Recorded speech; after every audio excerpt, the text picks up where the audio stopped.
In the September 1977 issue of Mother Earth News, a retired engineer published a set of plans for a device that could heat any room in America for free using nothing but old glass bottles and scrap wood. The plans cost $0.5 with the magazine. That device quietly heated thousands of homes through the winters of 1977 and 1978. Then the energy crisis ended, oil prices dropped, and the plans went back on the shelf. They have been sitting there for 48 years. I found them last month. What you are about to see is not a theory. It is not a prototype. It is a working system that produces 140 degrees of free heat even when the temperature outside is at freezing.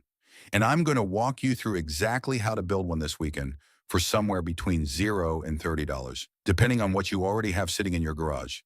And stay with me until the end, because I am going to show you one specific modification the 1977 plans did not include, something I only learned after spending time with Amish builders in Holmes County, Ohio, that increases heat output by over 15 degrees without adding a single component to the build. I've never seen it mentioned in any solar guide, any homesteading book, or any video on this platform. Not one. Here is the thing that bothered me most when I first read those original plans. It was not complicated. It was embarrassingly simple. And the moment I understood the physics behind it, I could not stop asking myself one question. Why has nobody ever told me this before? The answer has nothing to do with the technology. The technology has been documented, tested, and published since 1977. The answer has everything to do with who profits when you don't know it. A glass bottle painted flat black does two things at the same time. First, it absorbs solar radiation and converts it directly to heat. Flat black surfaces capture approximately 95% of incoming solar energy.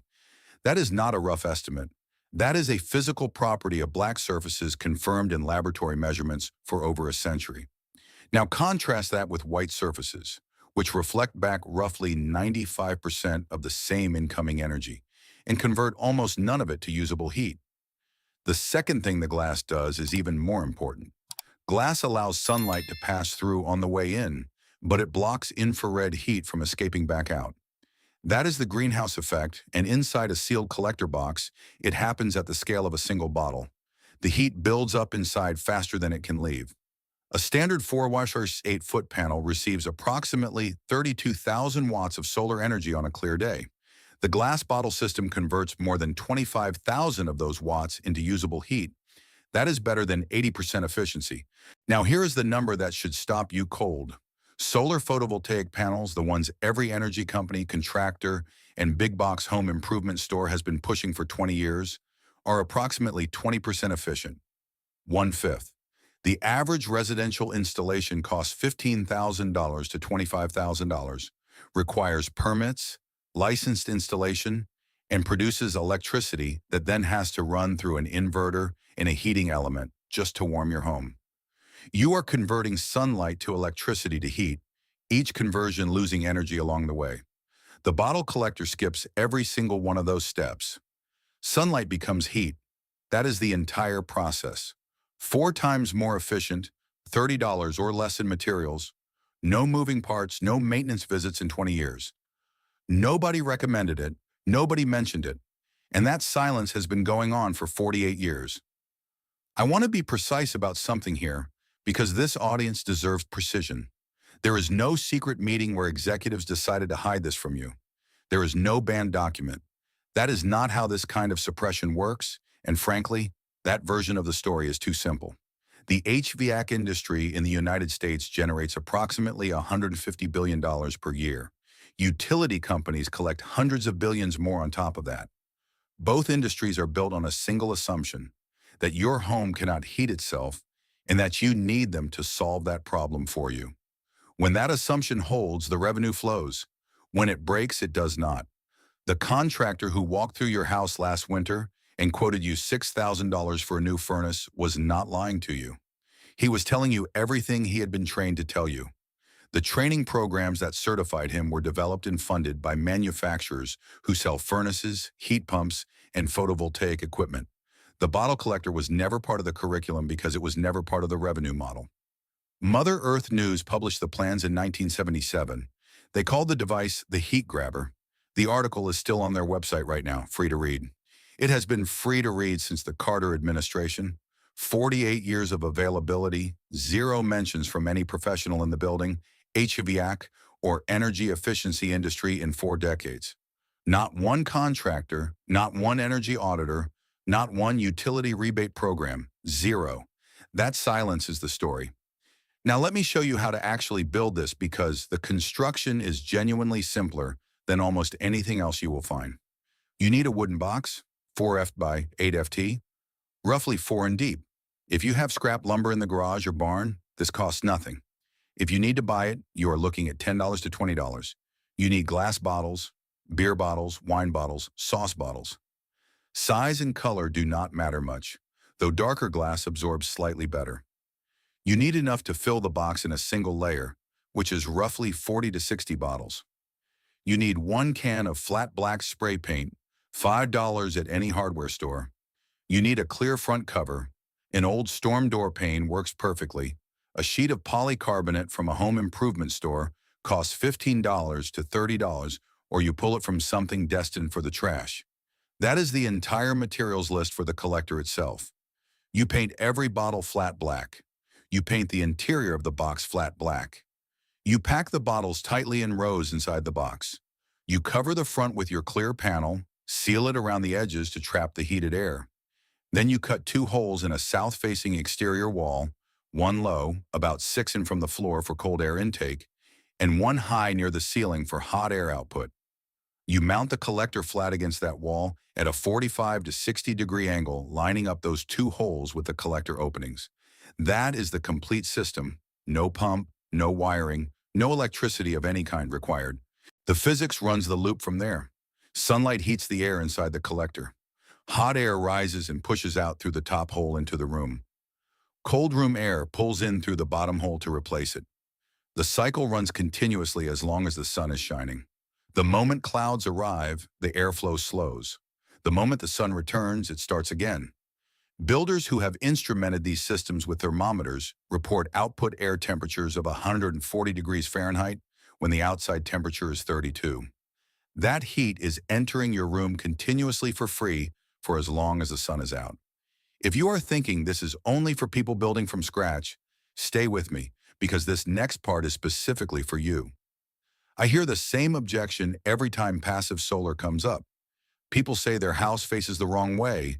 Their walls are already finished. They cannot cut holes in their siding without permits and contractors. Here is what is actually true.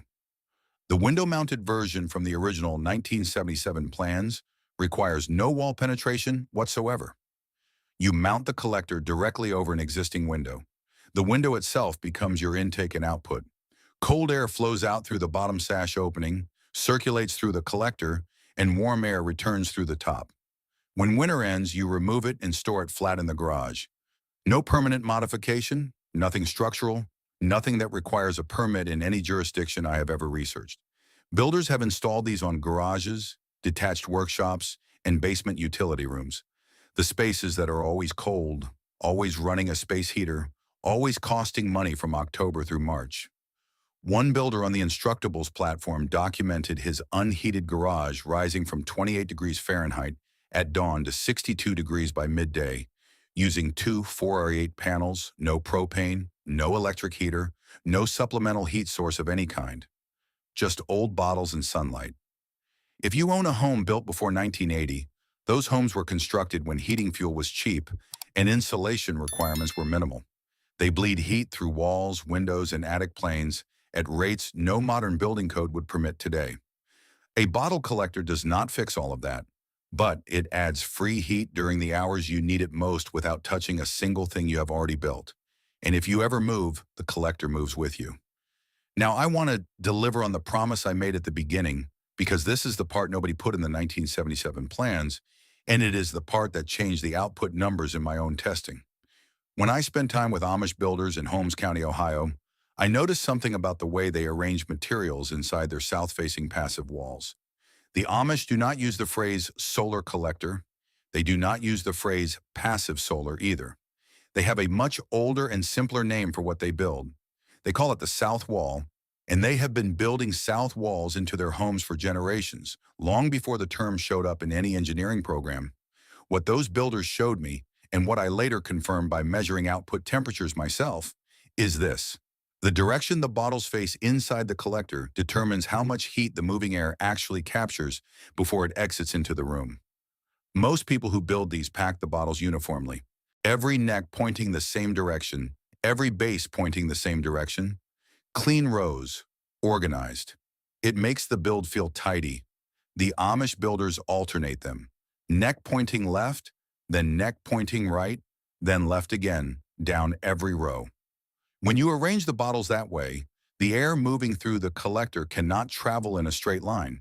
It has to curve around every bottleneck. It tumbles. It creates what physicists call turbulent flow. And turbulent flow does something critical. It forces the moving air into contact with the hot glass surfaces far more often per foot of travel than air moving smoothly in a straight line.